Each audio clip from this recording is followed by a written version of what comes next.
It was a major diplomatic achievement for Taiwan. A visit by then U.S. House Speaker Nancy Pelosi, the first time in 25 years that such a high-ranking U.S. official set foot in the self-ruled island nation. But for President Tsai Ing-wen, it also led to one of her greatest challenges.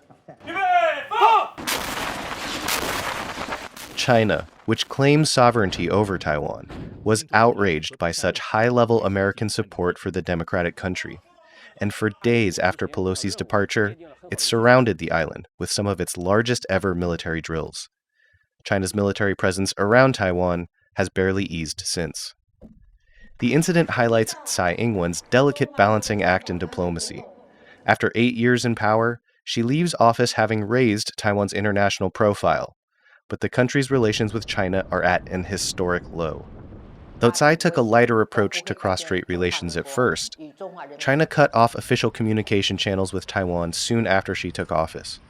And within a few years, Tsai was more forceful in rejecting Beijing's One China framework. 台湾绝不会接受一国两制，绝大多数台湾民意也坚决反对一国两制，而这也是台湾共识。 On the global stage, the COVID-19 pandemic further highlighted tensions between the cross-strait neighbors, when China continually attempted to exclude Taiwan from global health efforts at forums like the World Health Organization.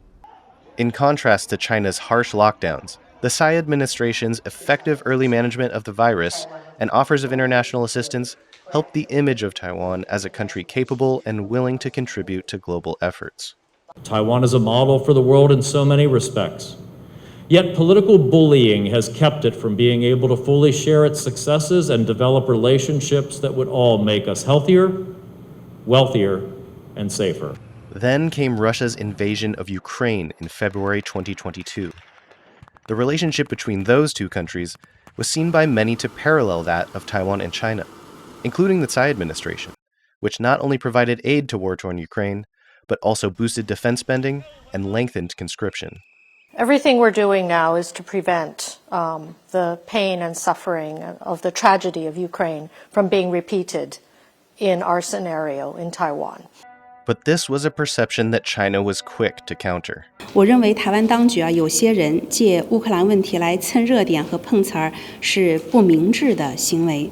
那么台湾的确不是乌克兰，台湾从来都是中国领土不可分割的一部分，这是无可辩驳的历史和法理事实。The tense cross-strait relationship has resulted in some setbacks for Tsai.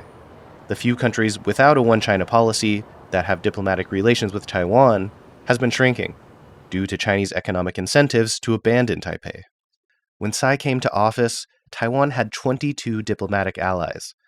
As she leaves, that number has dwindled to just 12, mostly smaller countries, whose combined population represents less than 0.5% of the world. Despite the loss of these allies, Tsai created new international bonds and strengthened old ones.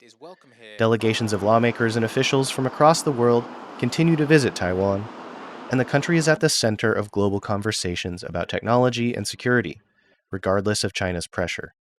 It will now be up to Tsai's vice president and successor, Lai Ching-te, to take over this balancing act and navigate Taiwan through troubled waters.